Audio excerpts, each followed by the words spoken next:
Baik, Assalamualaikum warahmatullahi wabarakatuh. Saudara-saudara, kita masuk kepada pertemuan berikutnya.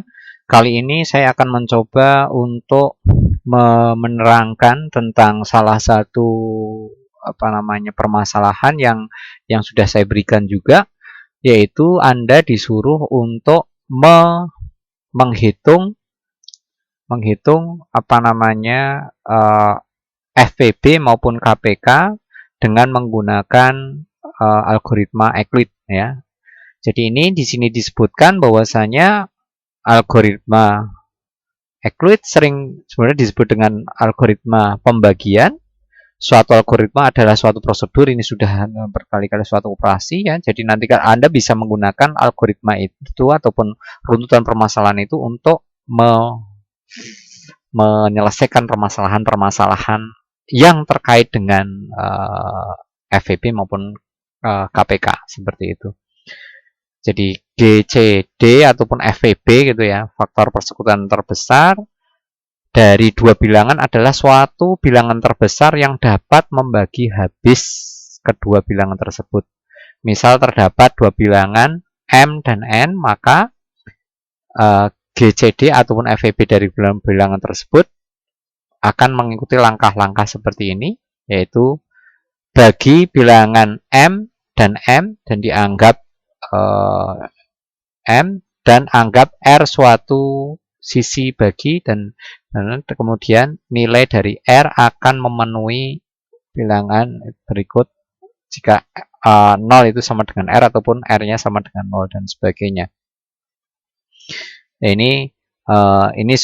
ini Anda baca terlebih dahulu, nanti ini kita masuk kepada yang disebut dengan manual running tadi ya. Manual running tadi semisal saja ini yang pertama, kalau M ini kita beri yaitu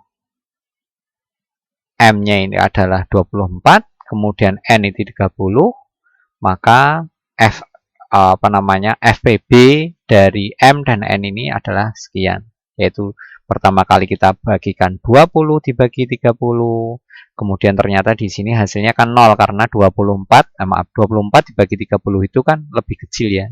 Ya, seperti itu. Sehingga nanti hasilnya R ini adalah 24. Jadi sisanya 24 karena mengapa seperti itu? Karena di sini berarti 24 dibagi 30 tadi karena kurang dari 1 hasilnya kita tuliskan 0 ya, ataupun pembulatan ke bawah seperti itu. Kemudian 0 kali 30 bagaimana? 0 kali 30. 0,30 hasilnya 0, kemudian 24 dikurangi 0 sama dengan berapa? Ketemu R-nya di sini. Seperti itu. Kemudian sehingga karena R ini belum sampai 0, maka kita gantikan M ini menjadi N, kemudian N-nya ini menjadi R. Sehingga nantinya akan menjadi dibalik seperti ini, yaitu M-nya 30-nya, kemudian N itu adalah 24-nya. Kemudian FVB-nya bagaimana? Kita masukkan dulu di sini. M bagi N kan? Berarti 30 bagi 24. Ini lebih besar, maka hasilnya 1. Nah, 1 di sini. Kemudian R ini bagaimana ini ngitung R? R ini merupakan hasil dari sini, ya 1 ini dikalikan 24. Kemudian 30 dikurangi 24, sehingga hasilnya 6. Tetapi yang jadi masalah, R ini belum mencapai 0. Sehingga di sini maka ada proses berikutnya, yaitu M ini kita jadikan N, kemudian N ini menjadi R lagi. Yaitu di situ M ini menjadi 24 dan N ini menjadi 6. Sehingga apa yang terjadi? Di situ akan menghasilkan 24 dibagi 6. 24 dibagi 6 karena ini saling menjadi faktor. 6 itu salah satu faktor dari 24, maka di situ bisa kita hitung pas 4 seperti itu. Sehingga R-nya sama dengan 0. Nah, karena sudah sama dengan 0, maka kita bisa menyimpulkan bahwasanya ini FVB dari 24 dan 30 sama dengan FVB dari 30 dan 24. Nah, ini sama dengan FPB dari 24 dan 6 pula, atau sama dengan 6. Kemudian KPK-nya bagaimana? KPK itu adalah 20 dari 8 dan 12 ya. 12 caranya ini dimasukkan di sini saja, 8 kemudian dikalikan 12 dibagi 4 ya. Kemudian sama dengan 24. Ini kalau misalkan menentukan KPK dari 8 dan 12. Coba kita cari soal yang lain terlebih dahulu. Yang kemarin sudah saya ambil, kita tinggal menjalankan saja. Ini. Nah, ini di perkuliahan saya di kelas sudah saya gambarkan bahwasanya di sini ada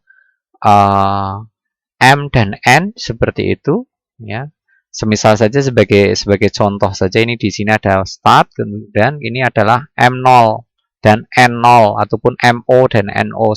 Fungsinya untuk apa? Supaya nanti kita tidak mengubah lagi untuk M dan N-nya.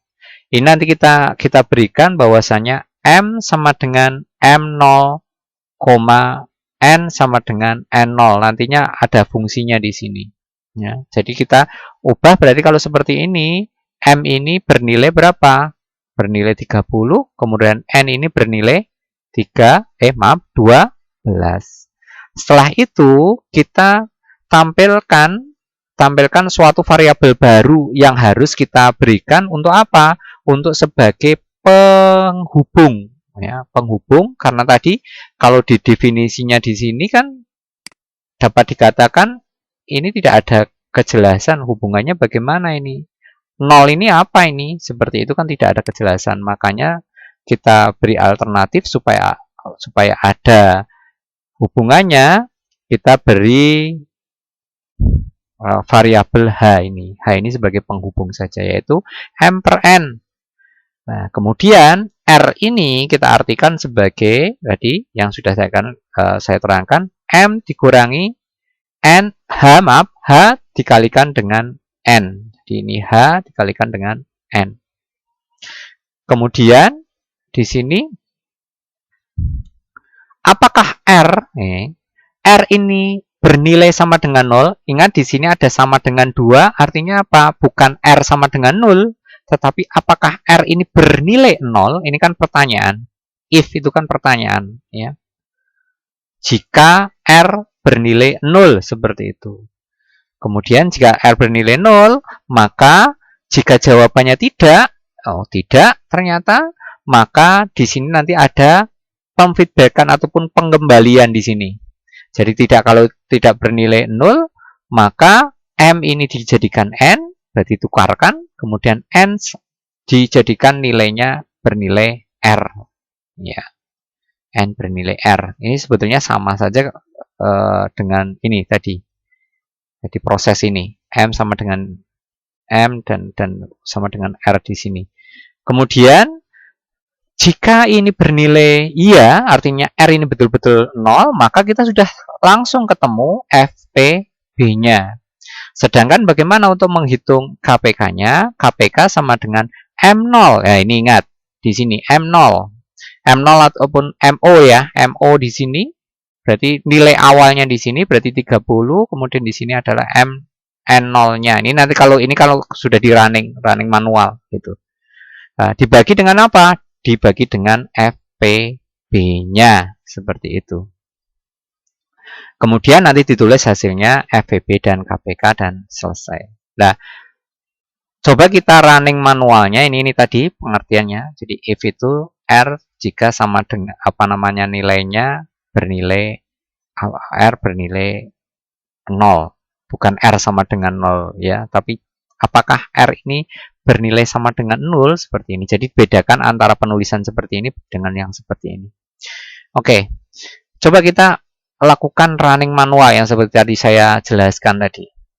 Nah, di kasus kita coba kita mencari FPB dan KPK jika M ya, saya beri nama bukan M lagi, MO ya. MO ini sama dengan 30, kemudian NO-nya sama dengan 12. Nah, ini mengapa saya tadi tak ubah menjadi NO dan NO seperti ini, supaya apa? Supaya nantinya di sini tidak apa namanya berubah. Jadi ini kurang tepat, di sini lebih baik menggunakan MO dan NO sehingga betul-betul nilai awalnya tidak akan terhapus. Karena apa? Yang namanya komputer dia akan mengingat perintah terakhirnya. Artinya apa? Kalau misalkan di sini pertama itu M sama dengan 30, kemudian Anda tuliskan lagi M sama dengan misalkan taruhlah 15, maka dia akan mengingatnya adalah yang terakhir.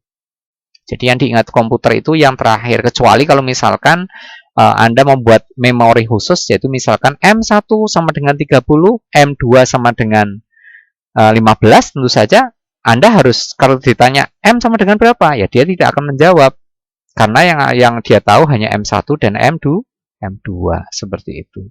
Nah, kalau seperti ini, misalkan ini M60-nya 30, kemudian N0-nya adalah 12, kita masukkan hanya H berarti di sini sama dengan 30 dibagi 12.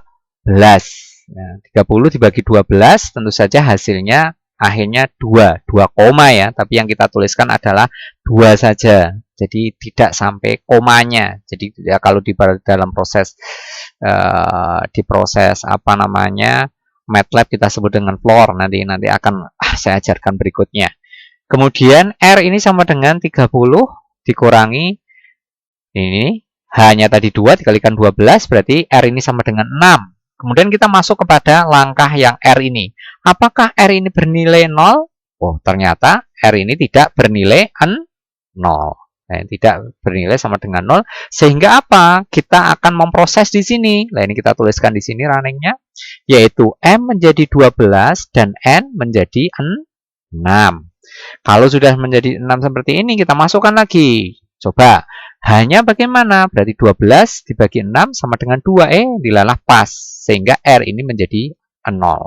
Sehingga di sini karena R-nya sudah sampai 0, udah berarti ketemulah FPP-nya 6. Bagaimana dengan KPK-nya? KPK adalah MO dikalikan dengan NO, kemudian dibagi dengan FPB-nya sehingga sama dengan FPB-nya 6 dan KPK-nya 60. Ini adalah penjelasan saya terhadap soal yang pertama, yaitu kita mempelajari tentang bagaimana memanual runningkan sebuah algoritma kita. Terima kasih. Assalamualaikum warahmatullahi wabarakatuh.